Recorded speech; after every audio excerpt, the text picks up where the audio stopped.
मुंबई से सटे रायगढ़ में शिवसेना के बागी विधायक एकनाथ शिंदे को बधाई देने वाले पोस्टर लगाए गए, बैनर से उद्धव ठाकरे गायब। महाराष्ट्र में सियासी संकट और बढ़ा। शिंदे गुट ने डिप्टी स्पीकर और राज्यपाल को चिट्ठी भेजी। चिट्ठी में शिवसेना के 37 विधायकों के हस्ताक्षर का दावा, यानी अब शिंदे गुट में शिवसेना के 2/3 विधायक हैं। उद्धव गुट ने महाराष्ट्र विधानसभा के डिप्टी स्पीकर को भेजी चिट्ठी। शिवसेना ने डिप्टी स्पीकर से एकनाथ शिंदे समेत 12 बागी विधायकों को अयोग्य ठहराने की मांग की। शिंदे बोले 12 विधायकों के खिलाफ कार्रवाई की अर्जी देकर आप हमें डरा नहीं सकते। गुवाहाटी में बागी विधायकों ने एकनाथ शिंदे को अपना नेता चुना। बीजेपी का नाम लिए बगैर शिंदे ने कहा, महाशक्ति हमारे साथ। शिवसेना के 2 और विधायक गुवाहाटी पहुंचे। 2 दिन पहले बागियों को मनाने सूरत गए रविंद्र फाटक ने भी शिंदे कैंप से मिलाया हाथ। अब शिंदे गुट के साथ 46 विधायक। शिवसेना में बगावत पर शरद पवार का बयान, कहा हम महाअघाड़ी के साथ आखिर तक लड़ाई लड़ेंगे, लेकिन भतीजे अजित पवार ने टूट के पीछे बीजेपी का हाथ होने से इनकार किया।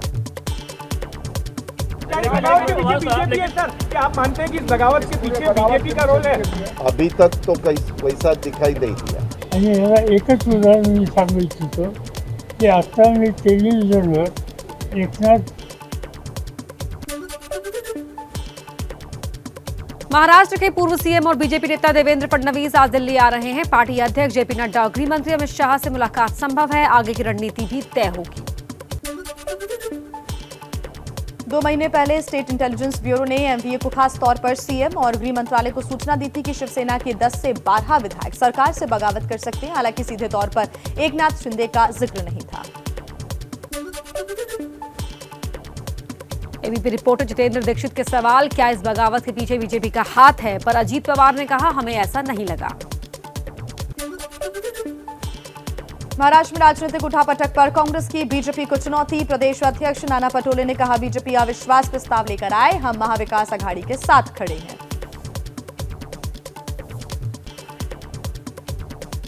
महाराष्ट्र में महाविकास अघाड़ी की सरकार आज भी मजबूत है और कांग्रेस पूरे ताकत के साथ उद्धव ठाकरे जी के साथ। बीजेपी महासचिव कैलाश विजयवर्गीय ने महाराष्ट्र संकट के लिए संजय राउत को ठहराया जिम्मेदार। कहा, राउत के अहंकार की वजह से ही ये सब हुआ। तो मुझे लगता है कि शायद उद्धव जी का अहंकार भी कम होगा। उनके प्रवक्ता मिस्टर राउत, वो भी जिस प्रकार की बकवास करते हैं, उस बकवास का परिणाम था। मनी लॉन्ड्रिंग केस में महाराष्ट्र के परिवहन मंत्री अनिल परब को आज भी ईडी के लिए पूछताछ के लिए बुलाया है। कल भी ईडी ने 6 घंटे तक पूछताछ की थी।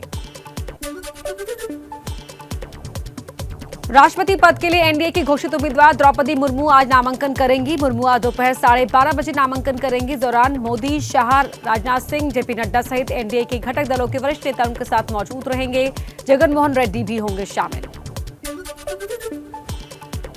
अग्निपथ योजना के तहत वायुसेना के लिए चयन प्रक्रिया आज से शुरू होगी। अग्निपथ योजना के खिलाफ संयुक्त किसान मोर्चा आज देश भर में प्रदर्शन करेगा।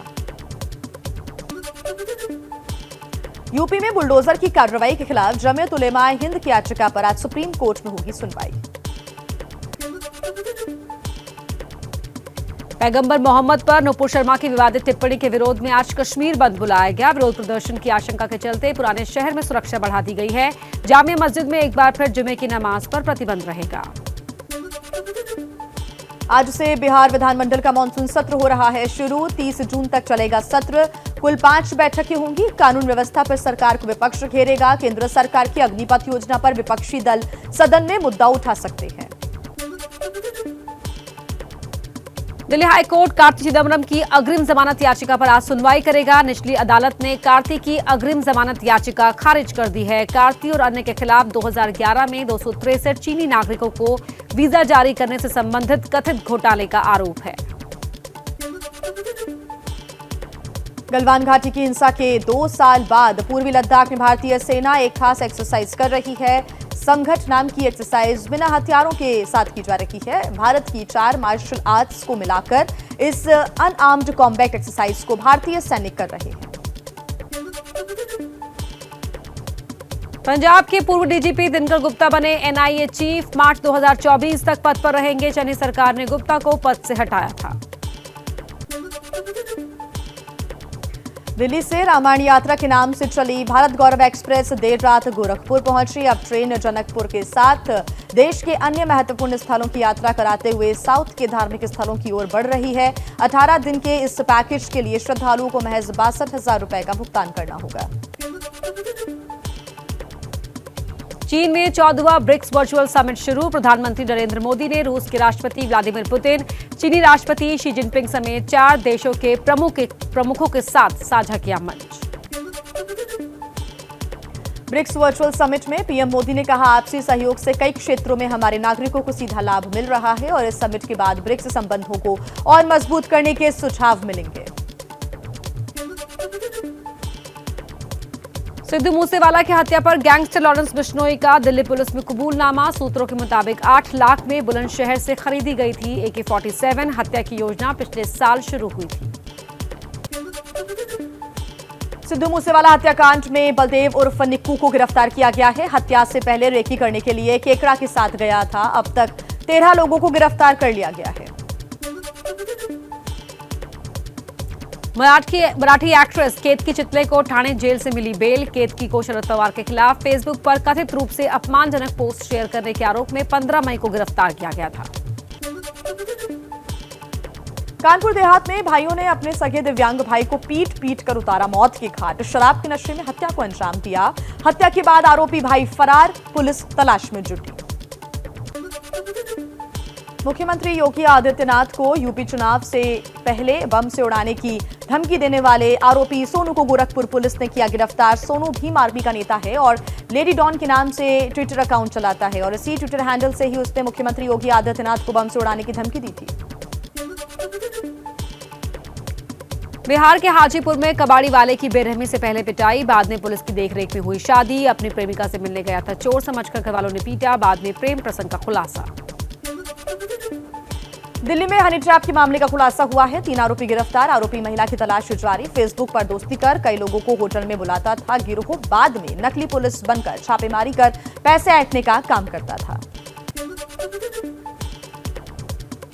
उत्तराखंड के रुद्रप्रयाग में मंदाकिनी नदी में फंसा युवक। एसडीआरएफ टीम की तत्परता से बची जान। करीब 4 घंटे तक फंसा रहा युवक। असम में बाढ़ बारिश का कहर। पिछले 24 घंटे में 7 लोगों की मौत हो चुकी है। अब तक कुल 107 लोगों की मौत हो चुकी है। बाढ़ में 90 और भूस्खलन में 17 लोगों की जिंदगी जा चुकी है, जबकि 32 जिलों में 55 लाख लोग इससे प्रभावित हैं। जम्मू कश्मीर के उधमपुर में समरौली इलाके में लैंडस्लाइड। जम्मू श्रीनगर हाईवे हुआ बंद। हादसे के बाद ट्रकों की लंबी लाइन लगी। मलबा हटाने का काम जारी।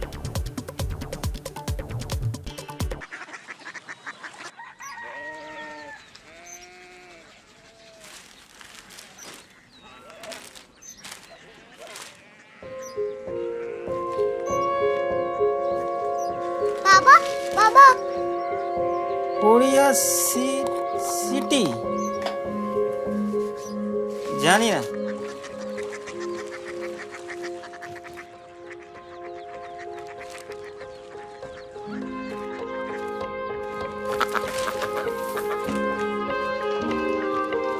Korea city.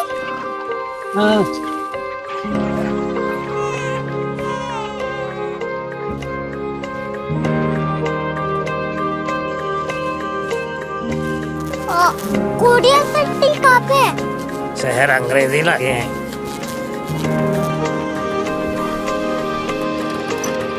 Korea city.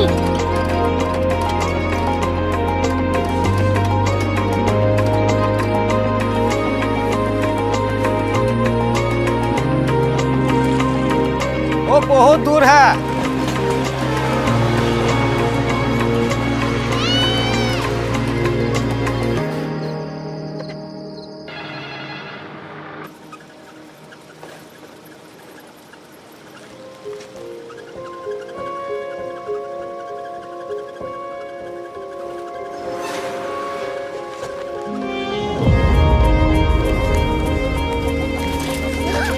Korea city.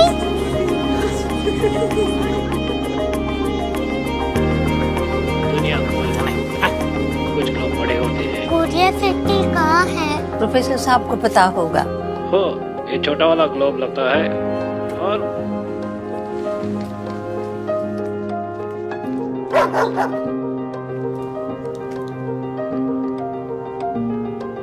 पता नहीं, मेरी बेटी से जाके मिल लो, शायद उसे मालूम हो।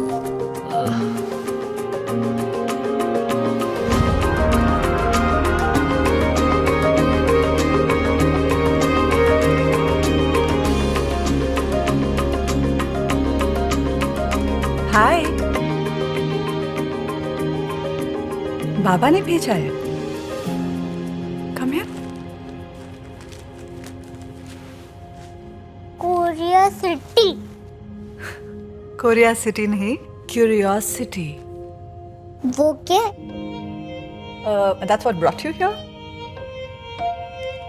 जो तुम्हें यहाँ तक ले आया।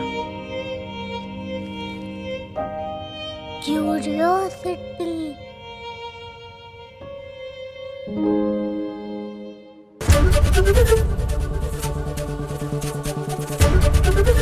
एबीपी न्यूज आपको रखे आगे।